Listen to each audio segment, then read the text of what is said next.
Ladies and gentlemen, our first is two-time Tony Award nominee for her memorable title role performances as Ella in Rodgers and Hammerstein's Cinderella and as Bonnie in Bonnie and Clyde. And she is the proud winner of the prestigious Drama Desk Award for Best Performance by an Actress in a Musical for Cinderella. She came to Broadway by way of that TV competition show thing, Grease, You're the One That I Want, and she won the role of Sandy in the TV show. Let's face it, it was a shit show. But she was outstanding, and everybody knew it, and so that landed her a spot in Grease on Broadway. And then that, when that was ended for her, she was like, well, I'm in New York City. Why don't I just hang around and become a Broadway staple favorite ingenue of all of New York City and, you know, appear in things like Bandstand and South Pacific and Anything Goes and Bonnie and Clyde and Cinderella, just to name a few. And so she did. And then she turned to TV and she appears in two made-for-TV Hallmark movies, The Key of Love and Homecoming for the Holidays. And then she was like, well, so TV's fun. Why not hang around here for a while? And so she makes appearances on Fosse Verdon and Dynasty and Elementary and on PBS broadcasts of Scarlet Pimpernel and Crazy for You. And then she thought, well, why not hit the concert stage? And so she started singing in concerts at the Lincoln Center and the Atlanta Theater and Chicago. And then she goes on to perform with the damn Boston Pops. And 3 times, count them 3, with the fucking Mormon Tabernacle Choir. My favorite credit of all of yours, Laura, being the ex-Mormon that I am. Anyway, she can be heard on 2 solo albums as well as several original Broadway cast recordings. She's with us tonight, escaping the city in her country home in my home state of Connecticut. Please welcome the amazing Laura Osnes. Hi, guys. That was quite the intro. I forgot to warn you. I don't even need to be intro. there. You just said everything I could possibly say. I know. It's like, and that's a wrap. There we go. Exactly. Well, we know that you're a humble person and you're not going to toot your own horn, so I had to do it for you. But you and Kenny have quite a history, so I'm going to let him take over. Yeah. So you're in Connecticut, right? I am. I'm here. My husband and I have a house just outside the city, and so we're so grateful that this has been a very peaceful, calm place in nature for us to get to be right now. And we're here with 3 other friends of ours who didn't really have a place to go, so we have our little quarantine family, and we're hanging in there. Very I grateful. just have him. So, how is Nate doing? He's great. Nate's my husband, and we've had his birthday while he was here. We had our 13-year wedding anniversary while we were here. We had two of our other friends who are with us. They've had birthdays, so it's been good. We've been making the most of it. We've been cooking a lot. My husband loves to cook, and so he's becoming a total chef extraordinaire. And he even goes out fishing on the lake. We're right on a lake, and he's really enjoying that, and it's nice. That's fantastic. Only because I know, and those who listen to the Carlisle album know. Would you mind I think the way that you two had your first kiss and met is adorable. Could you share that? Absolutely. Is that the Aladdin store? Yeah. Yes. I'm going to get some masking tape for it. No, please. We had a total showmance is what I like to call it. So Nate and I we met doing a production of Disney's Aladdin back in Minnesota, where we're both from. And he had just left college. He was out of college, and I actually took a year off school after my freshman year and interned at this theater for a year. And we were both in the ensemble, and we understudied Aladdin and Jasmine. And so the leads collided one day on stage in the middle of a show, and he chipped a tooth on her forehead. They had to stop the show. They sent the leads to the hospital, and Nate and I went on together as Aladdin and Jasmine. We rode the magic carpet. Our first kiss was on stage. Rose petals falling, everyone's getting married, and it was definitely foreshadowing. We started dating a few days later, and like I said, we just celebrated our 13-year wedding anniversary on May 11th. I just love that story. It sounds made up to me by a publicist. It does. It's like kind of a real-life fairy tale. That's fabulous. Well, unlike what he said in his intro, I loved You're the One That I Want, and I voted for you every week. week. Oh, I voted for you every week too. Make no mistake about it, but you were the best thing about it, let's be honest. You're so sweet. It was crazy. It was a very weird experience. I never thought I would be a reality show girl. And I feel like people who watched it were diehard fans, and then people who didn't watch it had never heard of it before, didn't know what it was. So right. And then you just came in and you were just Sandy on Grease, and people didn't know necessarily, some of them didn't know that you went through that process in order to be on there. Yeah, that's it's not everyone's journey. Let's just say that. The only other one is Joseph. They did one for Joseph in the Right, yeah. Dream Co. Yeah. They do it in London a lot. They've done it in London for Dorothy in The Wizard of Oz. They've done it for Maria in The Sound of Music, Joseph. They did one for Nancy and Oliver. It's become a kind of a London thing, and then they tried it in the US with the Grease one, and it wasn't so much a hit. And so they haven't really done it again in that way. But it's very much a thing in the West End. Well, they did it when it counted. Right. Yeah. Can I ask, it would have been one thing just to have to go on for someone calls sick and you go on fine, but to have it happen in the middle of the show that you had to go on, and then to not be playing opposite the other person you know for sure is steady in the role. Can you speak to that? What was going on in your head? Thank you for even thinking about that, because it is so rare that both understudies go on Broadway, and granted this was still regional theater, so it wasn't even at the Broadway level, but on Broadway, it's everyone takes their vacation very strategically. We're allowed to take to make sure that two leads aren't out at the same time, ideally.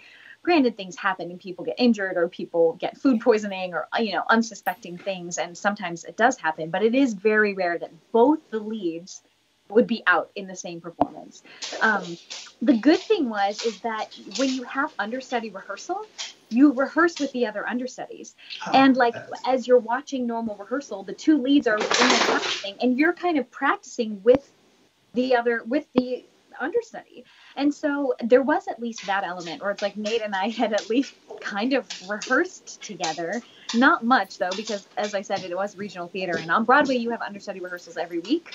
The understudies are amazing and they're prepared and they're ready to go. But in regional theater, it's I didn't even have my own costumes. I was getting in her dress that had a blood stain on it because it's regional theater. I think we had one official understudy rehearsal, but it was fine. At least I got to do it with Nate, and we were good friends leading into it. We definitely had some chemistry, but I had just gone through a breakup, so I wasn't quite in the place where I thought I was going to be ready to move forward, but going on together kind of sealed the deal. It was okay, I think this is meant to be. 3 days later, you were ready. Yeah. And then take us after Grease. Mm-hmm. Was it Bandstand or no, Bandstand was South Pacific. Next was South Pacific. So yes. I did Grease for a year on Broadway, and it was so wonderful, dream come true. And then the next Broadway show I did was South Pacific. I replaced Kelly O'Hara, Broadway legend, in that beautiful production at Lincoln Center. But what happened is Kelly got pregnant, and so they were seeking an immediate replacement as her baby bump was getting bigger every day. And I thought it was such a long shot for me to place her. I was 23 at the time, and we're 10 years apart. So she was in her 30s and I was brand new, and I just wasn't expecting anything. I was shocked to get a call back. And I ended up having a series of 4 auditions, jumping through all the hoops and having all the people see me before I finally got that offer for that role. And that was really a life-changing moment for me. Grease was one thing, but I feel like booking South Pacific actually legitimized me. Mm-hmm. Oh, absolutely. I definitely agree. Well, especially following the footsteps of Kelly. Yeah. Wow. And then Bonnie and Clyde, right? Then anything goes.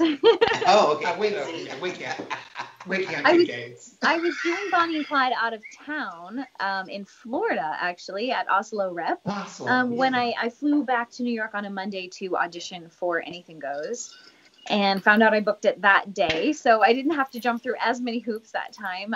The director of Anything Goes was Kathleen Marshall, who was the same director as Grease. And so we had worked together on that. And I got the offer that day to do that. I found that out while I was doing Bonnie and Clyde at Oslo Rep. And then I did that for 7 months in New York. And then that fall, I think we opened in January for Anything Goes. I did that like January to September, and then we opened Bonnie and Clyde in November. And we closed in December. I know, 2011. It was a quick one. Yeah, it really was. Short and was. love in life. I like that. That's a great quote. Kenny Howard was one of the producers on both Bonnie and Clyde and Cinderella.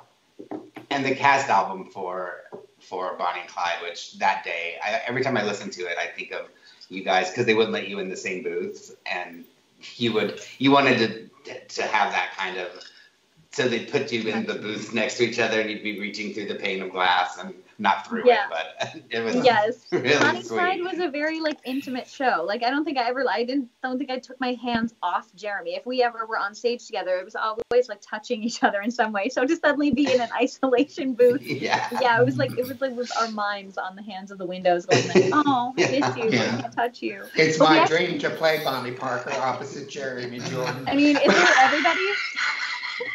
It's everybody's. But what was actually so special about the Bonnie and Clyde cast album is that the show closed so quickly that we actually made the cast album after closing night, which has never happened before. So the show closed, the very end of December, and I think we all had New Year's, and then we came back January 2nd or 3rd or something. It was the 2nd, yeah. It was got to record the album. So it was actually kind of a really joyful little reunion, getting to make the album and have that memory. Yeah, I love that memory. And then was Cinderella next? And then after Bonnie and Clyde, yes, was Cinderella. Which was just a joy. I mean, it was just so special and magical, and it ended up being kind of a moment for me in my career with the Drama Desk win and, Tony nom. And Bonnie and Clyde, closed so quickly, but I did get that surprise Tony nomination for Bonnie and Clyde 5 months after we closed. So that was special. And well deserved.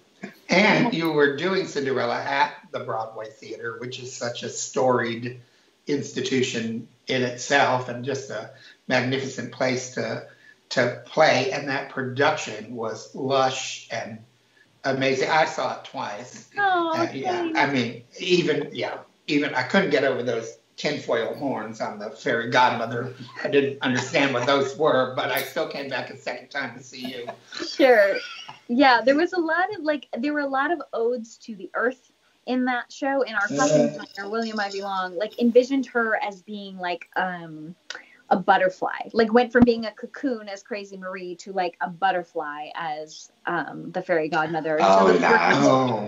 Thank you for explaining that. I've been wondering for years. Well, now you know. And again, just that Kenny was bringing you a check one day, I think, to pay for your appearance at the Carlisle, that he had something to do with her. And I tagged along with him and asked you if was it possible that I could go out onto the stage at the Broadway Theater and look at the house, and you were very sweet to take me. So I have a very fond memory of our meeting.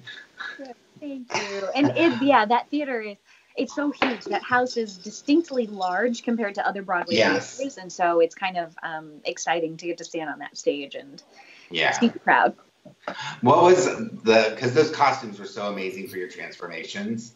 The first time that you saw those costumes, I don't guess you can tell the tricks of the trade, but what was that like? Yeah, well, I mean, I never really saw it from the front because I was always the one doing it. You know what I mean? So I don't know what it looked like, but it was magical. I mean, it was amazing, and William was so wonderful at helping me be involved. What was cool is that he relied on old school stage magic. It was all snaps and Velcro. We weren't relying on technology. He didn't want smoke and mirrors. He didn't want blackouts or body doubles. He wanted it to happen before the audience's very eyes. And I think that's why people came back time and time again to, even when they knew it was coming, couldn't figure out how we did it, which was part of the magic of it. But William was a genius, and it was probably my favorite part of the show every night was getting ready for that transformation, knowing it was coming, and hearing the audience gasp when I turned around in that beautiful white ball gown. But there were never any gasp every single time. There were never any costume disasters. There were days it went a little smoother than others, but it's a testament to William's work, and that there was never. It always worked It always worked, and the audience was always mystified. And was it mostly in that first costume where you kind of like spin around the stage and you get costume pieces throughout the spin? Yeah, the first transformation, so I had 3, which were amazing. So the first one, was from the rag dress to the white ball gown, and that was like a 2-step process. I like to explain it as like my old dress goes away and like the nightgown is revealed, and then I run to the tree gives me a hug, and I come away with like the full ball gown. So it was like a 2-part process. And then there was another, the second transformation was like going from the ball gown with the cape back to the rag dress, and that it was a pull away, like my dresser was hidden on the set, and it was like a rip away outfit where it was like suddenly my rag dress was revealed again. And then the final transformation was actually, for me personally, I think the most magical, because I went from one thing and I threw something up into the air so the audience, their sight line followed the thing, and then as those things fell, the new dress was revealed. So I think that one was maybe the most magical because it happened literally in a split second. Yeah. Where the first one had a couple steps so you could see it happening, and the third one there into that there's a banquet. The prince has a second event that Cinderella has to go to. So there's of course a second transformation, and she goes from the like a rag version of another dress to a gold ball gown, and it's so beautiful. Well, it was a sumptuous production, and you got the benefit of all of it. There's something on we got to wrap up, but I want to ask, was there something on the horizon for you that's got put on hold because of COVID, or what's up next? I did Bandstand after Cinderella. Just shout out to Bandstand because we didn't get to talk about that. But when I'm not in a show, I do concerts. So I travel and sing with symphony orchestras, and I started a concert series called the Broadway Princess Party with me and 2 other girls who have been original Disney princesses on Broadway. And we tour, and that's been super fun. And we had a bunch of concerts this spring that were put on hold. So hopefully once the world starts rolling again, we're able to dive back into either doing concerts before the next Broadway show comes along. All right, but are you currently doing master classes or? Oh yeah, we were going to talk about that too. So what's been keeping me busy during COVID and during this time is I've been teaching online master classes a lot. So if you have a theater group or want a private coaching on your audition song, or want to do a Q&A, I work with a bunch of different companies, one of which is actually the Broadway Princess Party. So we just put on our website a few days ago, we're doing some master classes and shout out videos. So definitely check it out. Follow me on social media. There might be a few princesses in Orlando who might be interested. Yeah, nice. Please do. Please reach out. Before we say goodbye, is there anything that you want to say to our listeners here, and mostly in the Central Florida area? Yeah. Well, first of all, thank you so much for all your support. I know we have so many just fans and friends in Florida. I've gotten to go several times to Naples and West Palm, Miami to perform. So thank you guys for all of your support. And also, let's not forget why we are here today. And please remember to give and donate. Be generous with what you can. Thanks. Great. Well, Laura, I have some footage that I pulled from one of your Princess Diary BroadwayWorld.com videos of when you, and is that the prince with you? Yes, and Prince Santino. And the other young lady is? The other young lady is Santino's wife, Jessica. And then who came with me was my dresser, Tammy. So this was while you were performing on Broadway. You make literally a one-day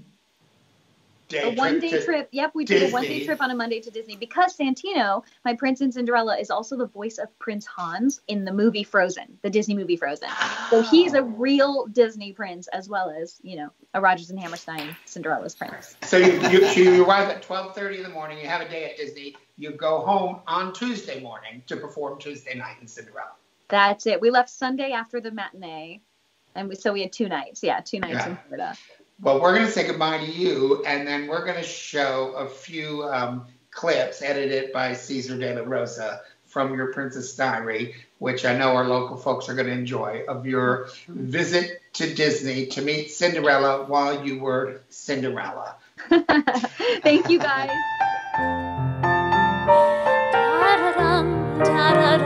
I can be whatever I want to be. Hi guys, it's Laura Osnes, and you are watching The Princess Diary. 4 things. 1, this is the final episode.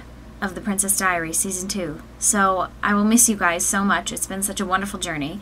2, I want to say thank you to all of our friends who helped us have a really magical time at Disney World this last week. We couldn't have done it without you. Thank you for an amazing day. 3, I did not meet Cinderella while I was there. I had my eyes open for her all day, and I never saw her or found her. And when we went to the place where she was supposed to be and we were going to wait in line, she actually wasn't there. It was only Sleeping Beauty and Rapunzel, so she missed out. But I did, however, 4, get to meet Captain Jack Sparrow, and I became an official apprentice pirate. Look, signed by Captain Jack Sparrow. I love you, Johnny Depp. Santino, where are we going today? We're going to Disney World. We are? The happiest place on earth. Yes, we are. We're going to Disney World! Come with me. We're going to Disney World! Door mark 137. It's going to be 2. If you have an emergency, please proceed to door 137. All customers should be on board.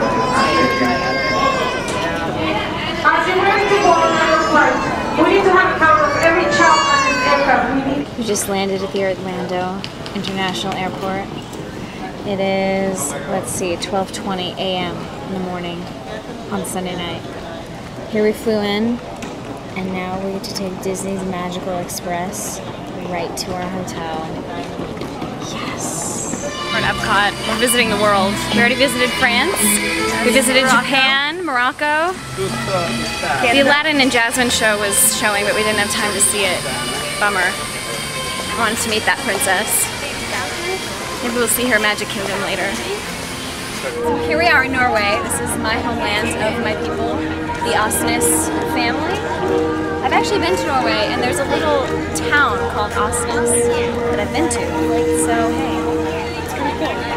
Let's go visit the Vikings.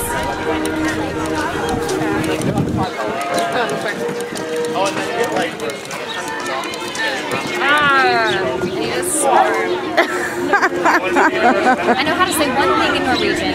Jeg snakker ikke norsk, and it means I don't speak Norwegian. We're on the monorail from Epcot to Magic Kingdom, and there's Cinderella's castle. Partners, Mickey and Walt, and there's the castle. Cinderella Castle. We were right up there. Yeah. Tams, tell us what we did. We went up to the Cinderella suite. They didn't let us take the camera, so no, but we got to go in and see where that window right there, I believe, was the bathroom? No, that's the study. That's the study. Oh, facing that way. Yeah. That's amazing. We got to go in there. The parlor. There's a real suite, a real like hotel honeymoon suite up there, and we just got a tour of it. So cool. Santina's getting coffee. We're gonna get some pictures in front of the castle. What a great day. It's like 90 degrees. It's beautiful. So we just had a glorious dinner at the hotel, and Tammy and I took a dip in the pool, and we're finishing the night by the fire, the campfire outside. We had such an amazing time at Disney World, and thank you so much for joining us on our journey of the Princess Diary. Bye. Da-da-dum, da-da-dum, I can be whatever I want.